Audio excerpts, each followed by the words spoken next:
Chapter 44. In the opinion of Beelzebub, man's understanding of justice is for him, in the objective sense, an accursed mirage. Smiling and continuing to look affectionately at his grandson Hussein, Beelzebub said, "It is only now, my dear future substitute, after all that I have related to you, and all that you have in a general way taken in during this time concerning the free-brained beings breeding on the planet Earth, that I find it opportune to tell you about that terrestrial question to which I promised to devote myself at the very end of all my tales. Namely, about that maleficent idea widespread among all of them, which, you remember, when I spoke about the chief kink in their psyche, that is, about the diverse and peculiar, habeva tavernus nos, or as they themselves call them, religions. I said was made by them the basis of all these religions of theirs, and which maleficent idea was called good and evil. I then also told you that, on account of this maleficent idea existing among the terrestrial free-brain beings, great events, or, as I would express it in the words of your favourites, turmoils, recently occurred on the holy planet Purgatory, and the involutionary cause of their arising were certain members of your Hernerjaschinsar, or, according to the expression of your favourites, your genealogical tree. In order that you should the better picture to yourself and more easily assimilate all that I intend to explain to you, it is, in my opinion, necessary first of all to say something about certain of these long past events which at first glance have nothing in common with this idea. And so, I have already once told you that when I descended for the 5th time onto the surface of this planet of yours, I remained on it a short time and soon returned home to the planet Mars. This happened then because my friends notified me from the centre that in the near future there would appear on the planet Mars one of the cherubim near to our all-embracing endlessness, who had some command or other concerning me.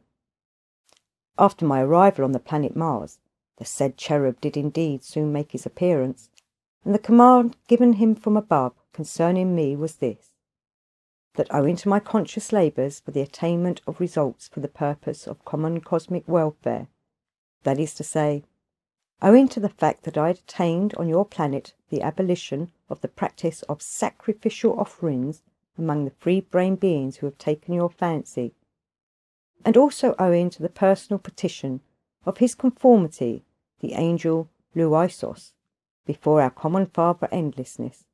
my punishment for my personal transgression was reduced in this respect, that thenceforward it should no longer affect my posterity. So it was, just from then on, that my children, that is your father and your uncle Tuai Lan, could already, whenever they wished, at their own desire, return to the centre, and there discharge their appropriate obligations to the innumerable actualizations of our universal Father. After this great event for our family, my children indeed soon left the planet Mars and returned to the centre, where on their arrival, being already great sages in certain spheres of objective knowledge and good actualizers of its law in practical application, they were soon appointed to appropriate responsible duties. Your father, as I have already told you, was immediately assigned to the post of Zerlich-Nur on one of the parts of the surface of our dear Karatas,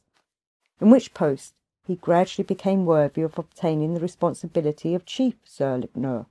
over all the free-brain beings breeding on our planet, which post he still retains. And your uncle Tuai Lan, as I have also already told you, was then enrolled as one of the assistants to the director of the Ephreogram station on the holy planet Purgatory, which, then as now, has an Ephreogram connection with almost all the planets of our great universe. Later he also merited the post of chief director, and this post he still retains at the present time. I must explain to you, my boy, also why on their arrival there at the centre, My results, or according to the expression of your favourites, my sons, then became worthy immediately to obtain these responsible posts. In order that this should become comprehensible to you, I must tell you that among those exiled with me, at the very beginning of our exile there, was the chief Zerlichner of our planet Karatas, the then still young, but already very learned, Gurdjieff, who after the all-gracious pardon became worthy to be and still is an assistant, the great observer of the movements of all the concentrations of the megalocosmos, his self-keepness, the archsteref, Keshtel Tana. And so, when I began there on the planet Mars to organise my observatory, this same learned Gurdjieff proposed to me that I should take him in the capacity of inspector and manager of this new establishment of mine. Of course, I then immediately agreed with his proposal, as he was a very great authority on locating all large and small concentrations, as well as an authority on the laws of their reciprocal maintenance. And from then on, this great learned Gurdjieff began to exist in my house on the planet Mars. Later, when the results of my active principle arose and were formed to corresponding age, I once asked this learned Gurdjieff to undertake the duty also of Oskianotsno, or as your favourites would say, educator of my children. And to this proposal of mine he agreed with great readiness, because, existing there under unusual conditions, he had no possibility of using his multifarious learning to his satisfaction. And, thanks to this proposal of mine, what is called a wide field of activity was opened up for him in this respect. From then on, apart from the execution of his strict duties, which at the beginning were not too much for him, he began to devote himself entirely to the creation of corresponding outer and inner conditions, so that my sons should take him impressions for the purpose of crystallizing in themselves the requisite being data for a responsible existence worthy of free-brain beings. My sons soon became so attached to him that they never left his side, even during the execution of his strict duties concerning my observatory. And even under these conditions the good Gurdjieff constantly enlightened their reason, and gave them practical explanations about all the observations on the concentrations, the methods of studying their mutual influence, and the significance of these influences themselves. He always explained to them why, and for what purpose, any definite cosmic concentration occupies just a certain place, and informed them about the particularities of the influence of these concentrations on each other during the common cosmic trog-auto-egocratic process. In this way, under the guidance of this remarkable learned being, there was not only crystallized in the common presences of my results, data required for every kind of responsible free-brain being, but also numerous data for the thorough cognizance and the sensing of true information about cosmic concentrations and their functions. By the way, it was just at this period that their subjectively favourite subjects for observation and study gradually formed in each of my sons. Namely, your father liked to observe and study the mutual influence and maintenance of cosmic concentrations situated in the spheres nearest to the prime source, the most holy Sun Absolute, and your uncle Tulian manifested an interest in the observations on the planet Earth and in the process which proceeded on it of the being existence of the free-brain beings who have interested you. When I happened to be occupied with something else, I often commissioned him to keep note of all the changes which proceeded there. When my sons were prepared to leave the planet Mars forever, your uncle Tulian begged me to keep him periodically informed of my observations of the Earth beings, which I of course promised to do, and they flew away from there to the centre nearer to our Lord. When they arrived there, and it proved that they were well informed concerning the position of cosmic concentrations and their properties and particularities, and also that they were practically versed in the calculations of the totality of the reciprocal influences, then thanks to all this they were immediately assigned to the said responsible duties. And so when I learned of the permanent place of their existence, and to which post they were found worthy,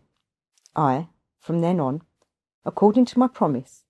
sent every quarter of our year to Tulian an exact copy of all my written summaries of those observations which I continued to make. Rather many years passed since the time I began to send Tulian these epheograms, and I personally did not know what became of them until I received information about these same turbulent events on the planet Purgatory. It transpired that the great governor of the holy planet Purgatory, his all-quarters maintainer, the arch-cherub Gurdjieff, having once by chance learned that one of the assistants of the governor of the epheogram station, Tualan, periodically received from the solar system ores very long epheograms from his father, evinced a desire to become acquainted with their contents, and having become acquainted with them, he not only became interested in them himself, but even commanded your uncle Tualan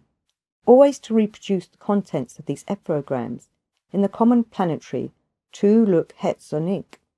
so that some of the higher being bodies dwelling on the holy planet might, if they wished, for a rest, be informed of the psyche of these peculiar free-brained beings breeding in one of the very remote corners of the megalocosmos. Your uncle Tualan afterwards always did so. Whenever he received epheograms from me, he always reproduced their contents in the common planetary Tu-Luk Hetzonik, and in this way all those righteous souls dwelling on the holy planet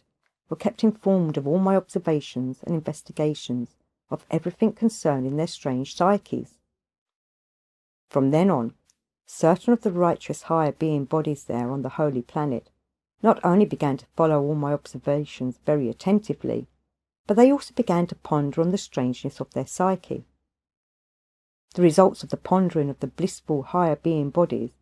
was that they began to understand that something was wrong with the psyche of the free-brained beings of that planet Earth, and they even discerned something suspicious in the cause of this something wrong, and ultimately many of them began to be seriously indignant at what first seemed to them an injustice coming, as it were, from above. The more these indignant righteous souls shared their impressions with others, the greater their number gradually increased, so that everywhere in these Zoroarias on the holy planet they thought and deliberated among themselves only about this. The result of it all was that all of the inhabitants of the holy planet chose 50 righteous souls from among their number to investigate jointly and to find out the true reason why such an absurdity exists in the psyche of the free-brained beings of that planet Earth, which makes the self-perfecting impossible for that higher being part, which for various reasons sometimes arises also in certain of them. These chosen 50 religious souls were just those who were already worthy to be candidates for going to the most holy source of everything existing. Then even his all-quarters maintainer, the arch-cherub Gurdjieff, the governor of the holy planet, not only sanctioned the choice of these 50 blissful souls, but also by his own all-gracious decision expressed a desire to help them in every way in the fulfilment of their undertaking. And so, my boy, when these 50 candidates for the Sun Absolute began their investigations, then, after long and complicated researches, it became clear to them that the fundamental cause of the whole abnormality of the psyche of the free-brained beings arising on this planet was that a very definite notion arose and began to exist,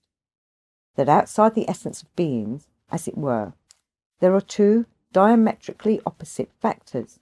the sources of good and the sources of evil,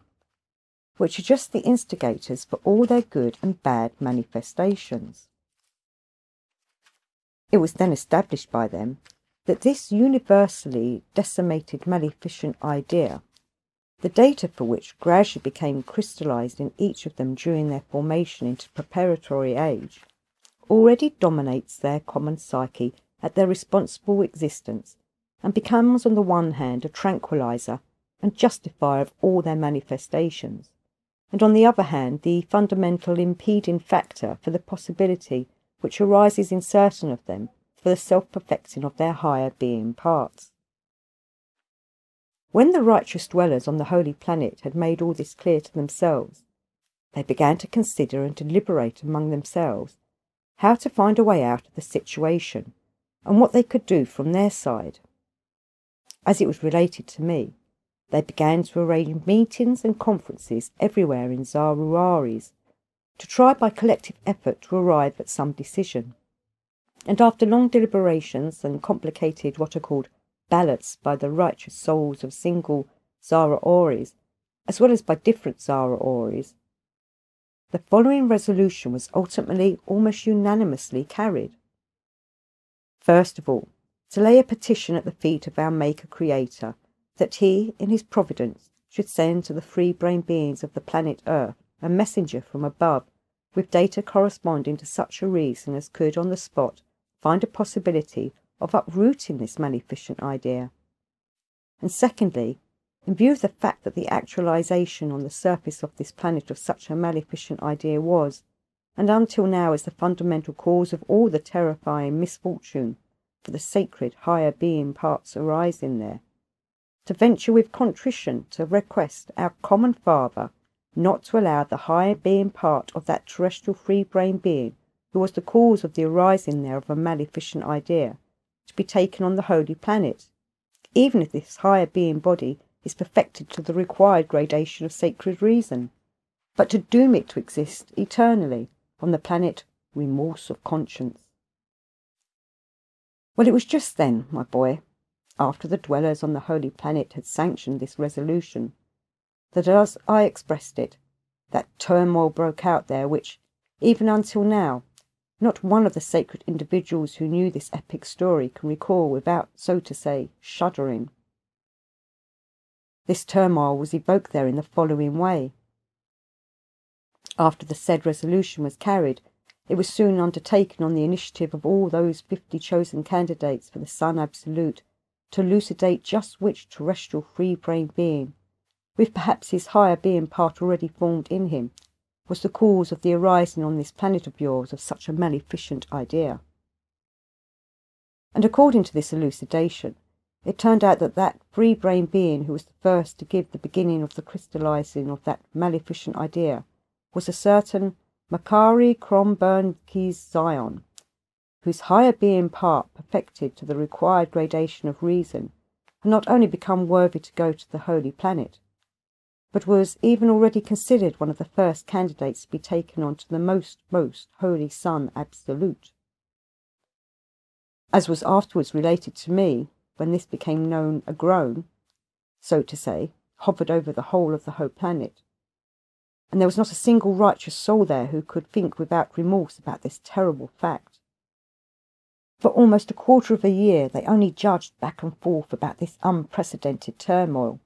and each Zaruari, commissions and subcommissions of every kind, again set to work to resolve such an extraordinary situation as had arisen. The result of it all was that the following resolution, again on the same basis, was this time passed: to leave in abeyance the first common planetary sentence which was passed concerning the higher part of Makari Krombernkis Zion, and to lay at the feet of his almost gracious endlessness the request of all the dwellers of the holy planet to mitigate this terrifying sentence. And therefore, as the next appearance on the holy planet of our almost gracious Creator endlessness, this request was laid at his feet. Our almost gracious Creator then, as it is said, only thought a little, and then consented to command that this deserving soul should continue to exist on the holy planet until the future results of his evil deed should be revealed.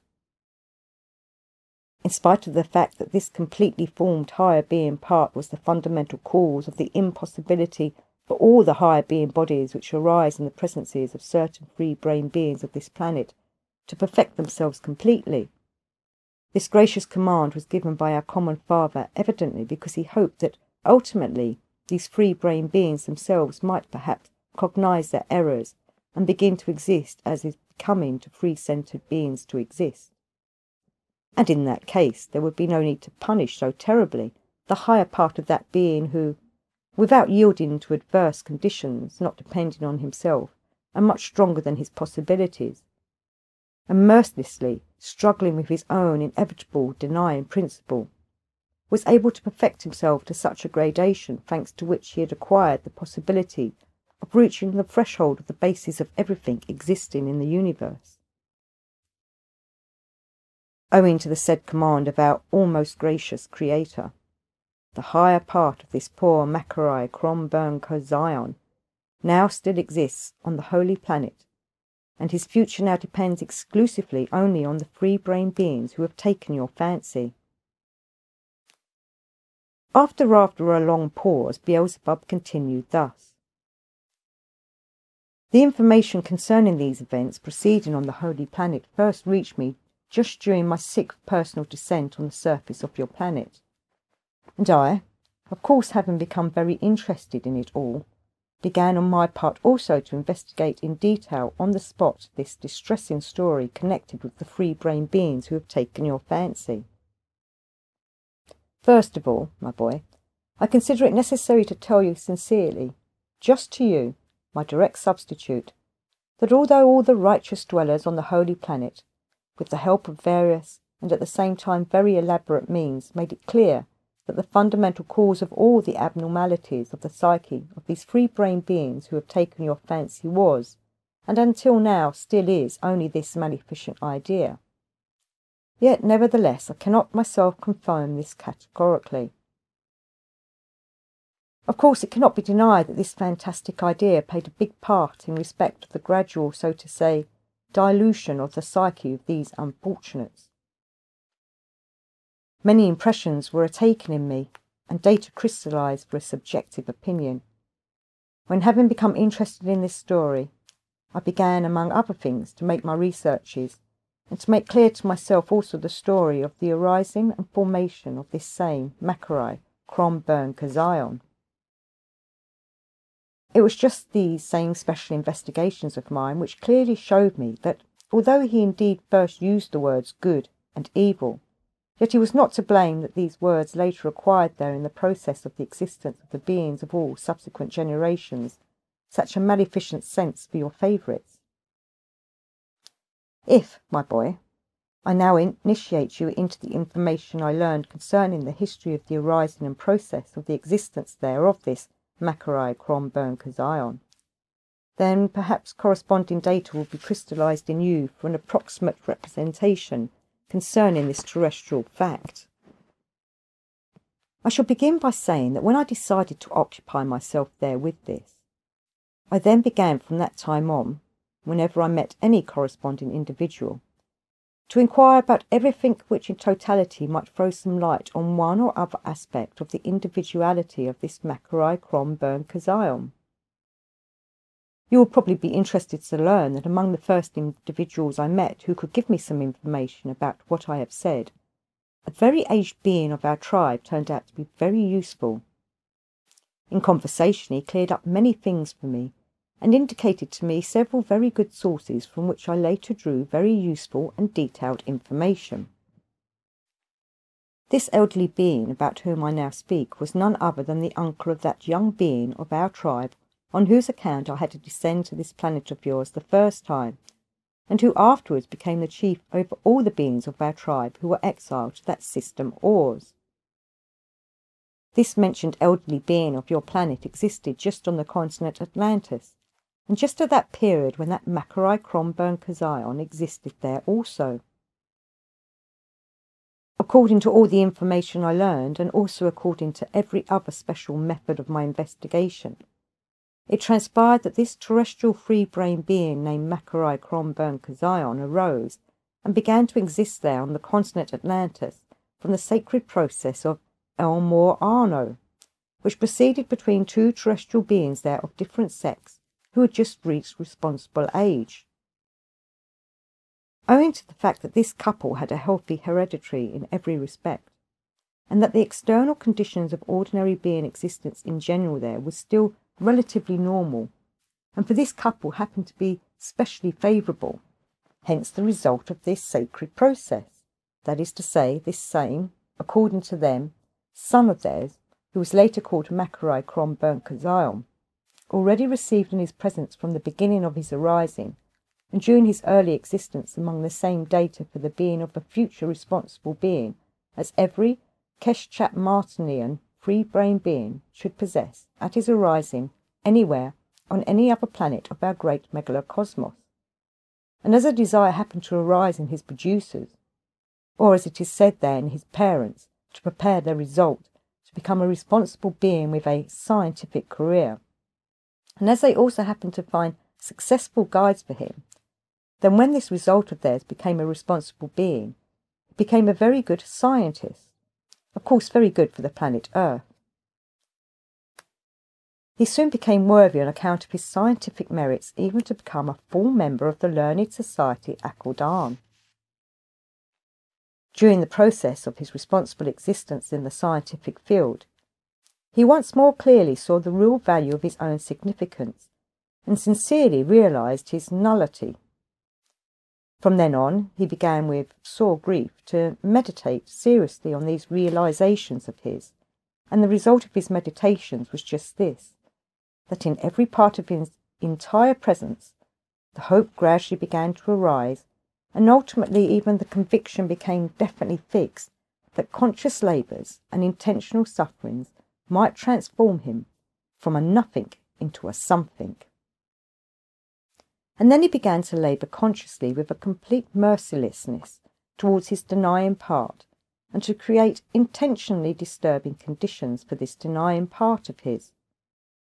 Moreover, he began to actualise these conscious labours of his, and intentionally created conditions of his exclusively only in the manifestations and perceptions in the sphere of those duties of a responsible being which he had taken upon himself, that is to say, in the matter of scientific investigations. It was just during that period of his existence that he understood certain cosmic truths. And in consequence of the fact that data for the engendering of the being impulse called love of kind was still crystallized in him as in most of the free-brain beings of that period, then in order that other beings of his planet around him similar to him should also know about these truths which he had learned, he created out of marble a Bol Marshananu under the title of The Affirming and Denying Influences on Man. A Bol Marshanu on the continent Atlantis was what the contemporary beings there have replaced by what they call books. An exact copy of the mentioned Bol Marshanu, made from the tusks of what are called Cherniano, I happened to see personally later, namely at my 6th descent there, and to decipher it rather in detail. As the information I learned concerning the question, in what way the said copy of the Bol Marshanu incised with his own hand by Macarai Kronberg-Kazion, and which I happened to decipher during my last sojourn on your planet,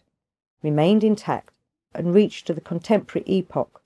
will be very instructive and interesting to you. I will briefly tell you about it. When the original of that Bol Marshanu was created, and sincerely admired and approved by the other learned members of the Society Al-Qadan, it was placed in the middle of the central what is called cathedral of the beings belonging to that society. In consequence of the fact that the contents of the said Bol Marshanu then began to interest a greater and greater number of the beings of that period, then the leaders of the mentioned society decided to make several copies of it in order to place them in the same way in all the branches of the church in other cities of that same continent Atlantis, as well as on other continents. 7 very exact copies were made of it just for this purpose from the said tusks of the Chernar Anu. One of these mentioned copies, as my what is called Sipsychon Arnelian investigations cleared up for me, was then assigned to that branch of the church which was situated on the small continent then existing named Sindraga, which lay not far from the still existing continent Africa. During the second transponalian perturbation to that ill-fated planet, this small continent, Sindraga, also just like the continent Atlantis, entered with all that was on it within the planet. And as regards the continent Gurdjieff, or as it is now called, Africa, you must notice that although this continent did not then enter wholly within the planet, yet nevertheless the same happened to it as happened to other still existing continents, as for instance to the continent Asia, namely, certain parts of it entered within, and in their place, from beneath the water, others arose, which having become joined to its remaining parts, became formed as it is now at the present time. When, as it seems, the said copy was brought to the continent Gurdjieff, in order for them there to send it further, then, just at that time, that second great catastrophe befell to this ill-fated planet, and owing to that fact, that part of the surface of the continent Gurdjieff on which this copy was found happened to remain intact. This copy did not enter within the planet. After this terrifying event, this production of the pending Saint Macarai Cromburn Kai Zion lay for a long time beneath the ruins, and was gradually covered with Kashiman, and only after about 30 centuries, when the free-brained beings who have taken your fancy again multiplied, and their process of reciprocal destruction proceeded near this place between the communities of that time named Philon Anzi and Plit or Zorali, the beings belonging to the community Philon Anzi, when digging holes to obtain drinking water for themselves and their camels, came across this copy and dug it out. And when soon after that the beings belonging to both of the mentioned communities concluded among themselves, as it has already become usual there, what they call a friendly peace, and began to divide everything acquired during this process of theirs by various means, which have also already become usual there, and which they express as conquest, pillage, commandeering, indemnities, and so on, then this discovery also, which according to the understanding of the beings of the earth of that period was valued only as rare material, was divided into halves, and the beings of each separate community took for themselves one half of the said great creation. One of the halves of this copy, passing for various reasons from one group to another, finally fell, after 7 centuries, into the hands of what are called the Egyptian high priests. That strange and peculiar combination of several tusks, already incomprehensible to them, became a sacred relic to them, and in this character it existed there until the period when that Persian king, about whom I once already told you, went there with his hordes, and made, as is said there, a clean sweep of that same unfortunate Egypt. Further, that same half of the copy of the Borman Shanu happened to get this time to the continent of Asia, and, again passing from hand to hand, passed in the middle of my 6th descent there, by inheritance from his grandfather, just to that Izoranian priest by whom I saw it for the first time. As for the second half of that unprecedented work, which cannot be made again there, passing also from hand to hand, owing to reasons of every kind, it finally also happened to get into one of the central communities of Asia, and during one of what they call earthquakes, there it entered within the planet, though not very deep beneath its surface. Here I must tell you, by the way, also how during that 6th descent of mine I learned about all the aforesaid events, as well as about in general certain other similar information, which had happened long before. I've already told you that during that 6th descent of mine there, I became a professional, namely a physician hypnotist, and that I studied the strange psyche of your favourites with the help, among other things, of hypnotism also, that is, through the special specific inherency acquired in their psyche. During the period of these activities of mine among them, I specially prepared some of them in a certain way, and made from these subjects what they themselves in former epochs called pythias, and what contemporary beings call mediums. Into pythias or mediums, those free-brained beings are converted there in whom, either spontaneously only owing to accidentally arranged surrounding conditions, or intentionally on the part of another consciousness, the inner functioning of the planetary body gets well accustomed to every change of the inner general psyche during sudden changes of their blood circulation, in consequence of which, in such subjects, there is not hindered the free functioning of various peculiarities of their general psyche, which are consciously or unconsciously directed from outside, and of the chief automatic data still present in them for genuine being consciousness, which totality of functioning proceeded in them they call subconsciousness. In this same subconsciousness of theirs, owing to many causes formed in them, that particularity of the common psyche of the free-brain beings also accidentally survived which, in general, might function under certain conditions, and which is called the seeing and sensing of what has occurred in the remote past. And so, my boy, when during that sick descent of mine I learned about the beginning of that sad common cosmic history which came about there on your planet, and when I began to investigate it on the spot during my sojourn there, in order to make clear to myself the individuality of this Macarai Kronberg-Kazion, then, because a very long time had already elapsed since that event, and even every Kauzanonianian trace concerning the being who was to blame for it all had absolutely vanished there, I decided to have recourse, in addition to the ordinary forms of investigation, also to this psychonalian means. Among these psychonalian means of mine, I had recourse also to what is called mediumism, that is to say, I had recourse to the mentioned special property of the said mediums specially prepared by me. When, during my investigations concerning the actions and personalities of this Macarai Kronberg-Kazion, it seemed probable that there still existed on the surface of this planet something which had a close connection with him, I just began to look for that something also in the said manner. Having learned in this way that the aforesaid Isaurian priest possessed the harp I referred to of the copy of the original Bol Marshanu, created personally by Macarai Kronberg-Kazion, and likewise having learned that the same Isaurian priest existed on the continent Asia in the locality called Urmia, I went there, and, having found him, soon made it clear that indeed he had a very ancient and, as he expressed it, shapeless large ivory mass, which he himself considered very antique and valuable. Although after brief negotiations he agreed to show it to me, yet he did not wish to sell it for any money at all. Nevertheless, as a result of my talks and persuasions of several days, he allowed me to make an alabaster copy of it, which I took away with me. As for the second half,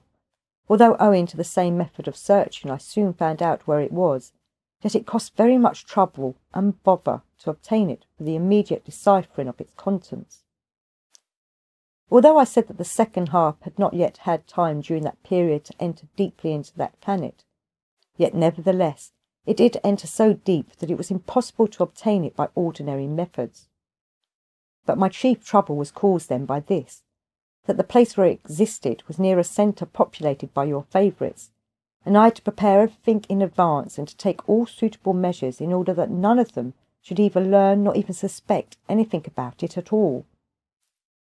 Among the measures I took, for instance, was even the purchase of parts of the outskirts of the given place from various large and small proprietors, and I had it dug by workmen exclusively of foreign origin, under the guise of preparing a shaft for what are called copper mines. And so, my boy,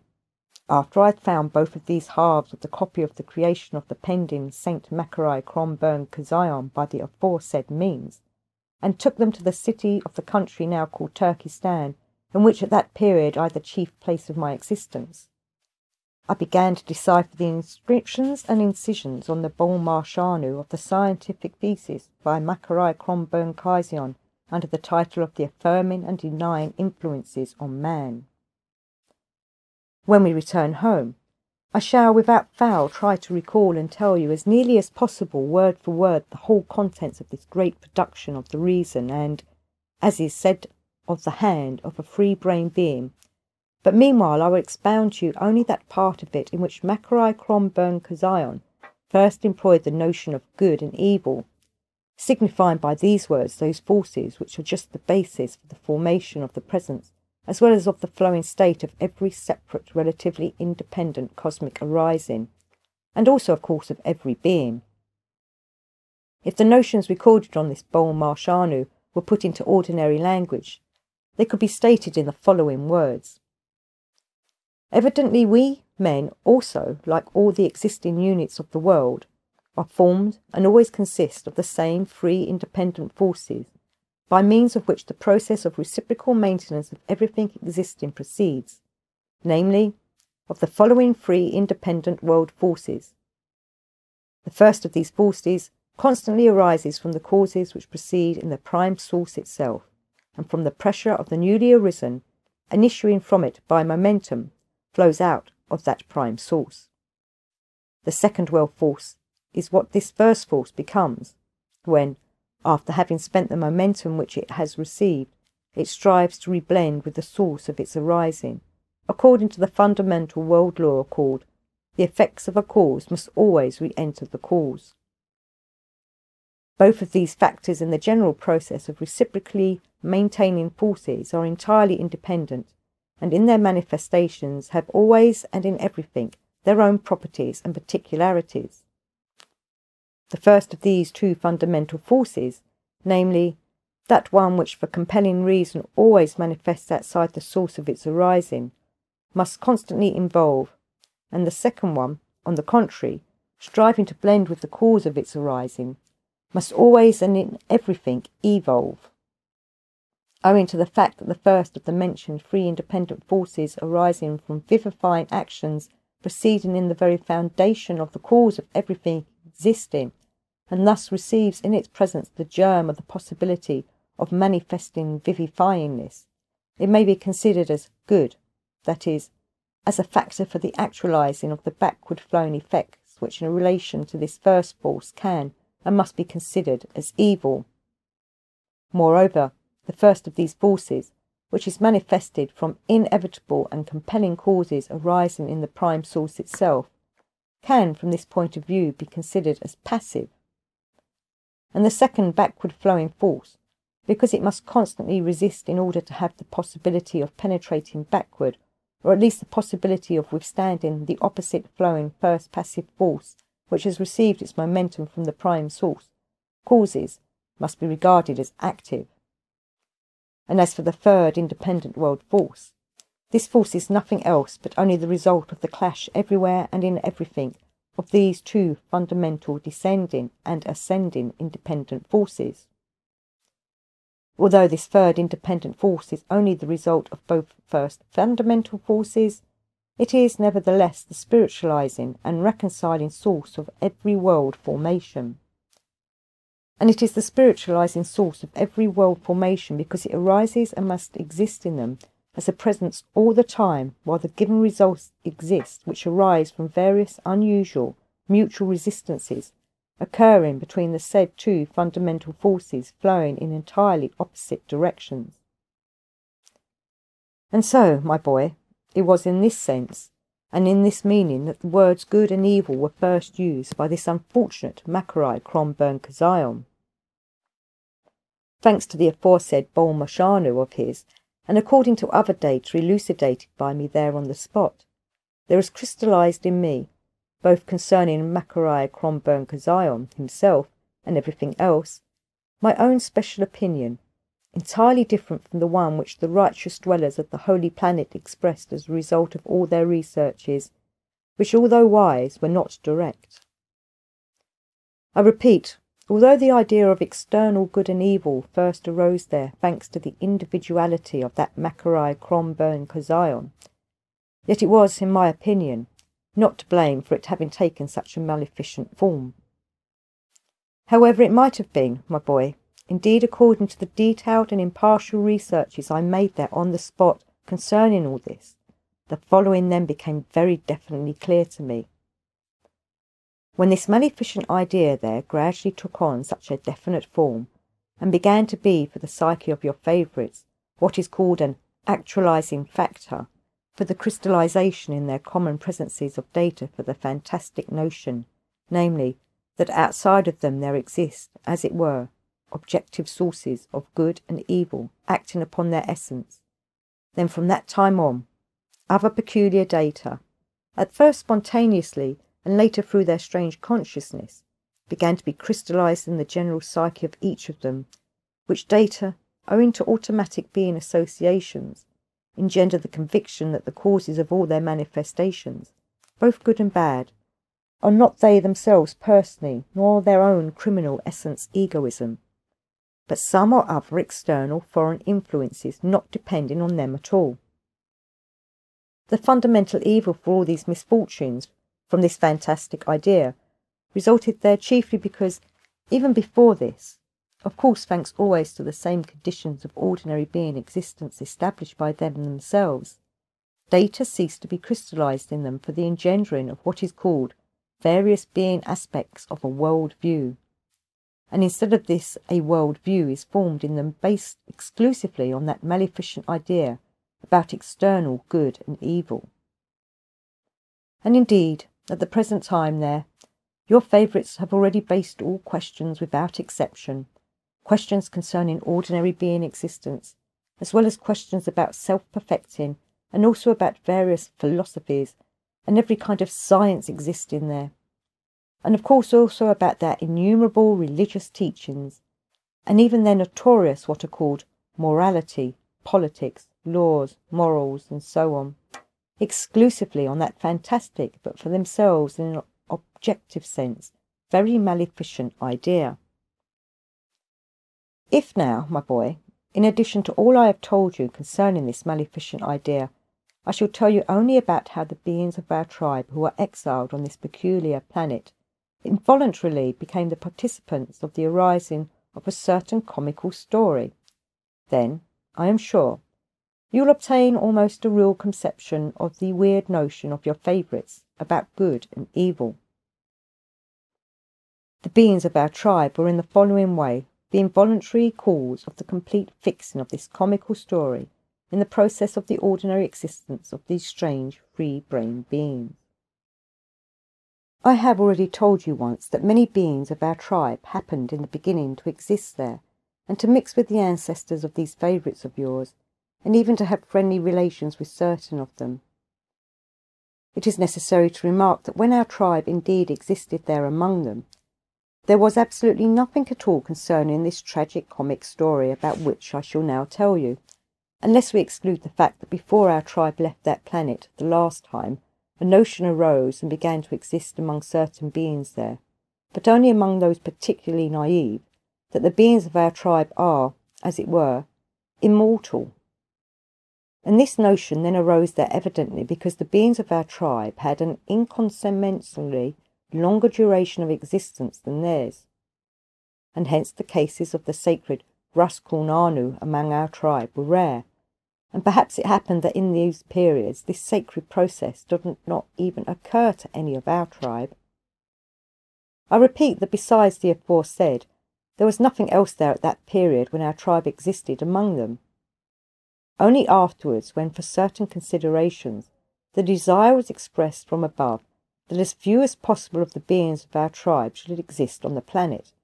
and when therefore the majority of us emigrated to exist on other planets of this same system, in consequence of which scarcely any of our beings remained among them, just from that time on began that aforementioned comical story in which, even until now, the real names of certain beings of our tribe are involuntarily involved. The events which give rise there to this peculiar coincidence, namely, that these strange free-brained beings connected the names of many beings of our tribe with these fantastic ideas of theirs, came about owing to the following. Soon after our beings departed from this planet, a certain Anartora, who had belonged to the epoch of the blossoming of the Tiglaean civilization, and who was by profession a priest, but from among those of this profession whom others regarded as learned priests, was the first who built up a whole religious teaching based on this maleficent idea.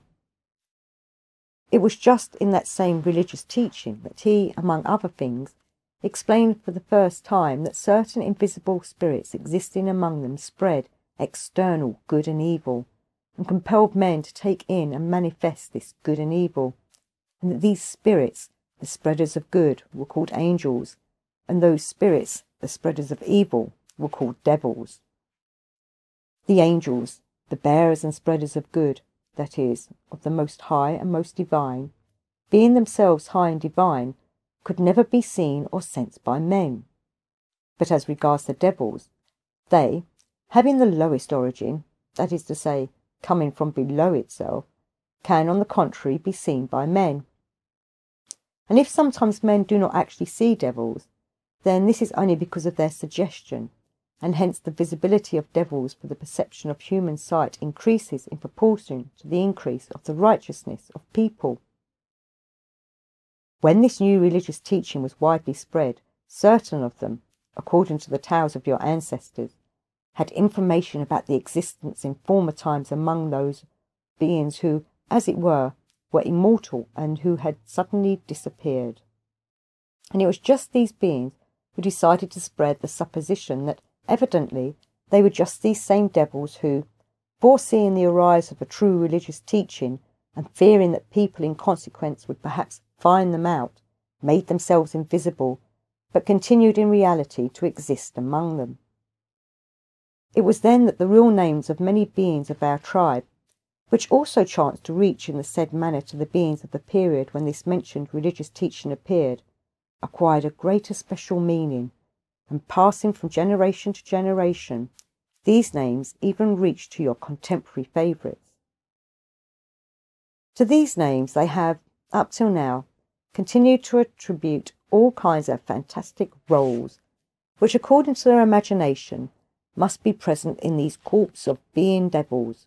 who have been, as it were, specially organised by our Creator himself and sent to their planet to mock them. In short, to the imagination of these free-brained freaks of our megalocosmos, a devil is that invisible somebody existing, as it were, among them, who on the command of our Creator or Maintainer dwells on their planet for certain of his all-Maintainer's aims. These devils, as it were, suggest by every truth and falsehood to men beings and compel them to manifest at every step those innumerable villainies which have already become, as it were, a property of their essence. Of course, none of them even suspects that if every kind of villainy proceeds among them in general, then they do these villainies exclusively only because, existing wrongly, they thus permit to be formed in them their inner evil god, which I once called self-calming, and which has absolute dominion over the whole of their psyche, and for which only this idea of external good and evil is necessary.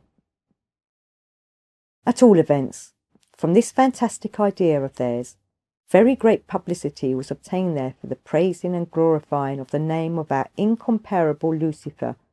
because nowhere in the universe are his capabilities so praised and glorified as they are praised and glorified by these favourites of yours. At this point of Beelzebub's tales, there entered that part of the cosmic ship Karnak where the conversations took place, one of the servants of the ship, who gave Beelzebub a newly received Leto Chan Bros, addressed to him,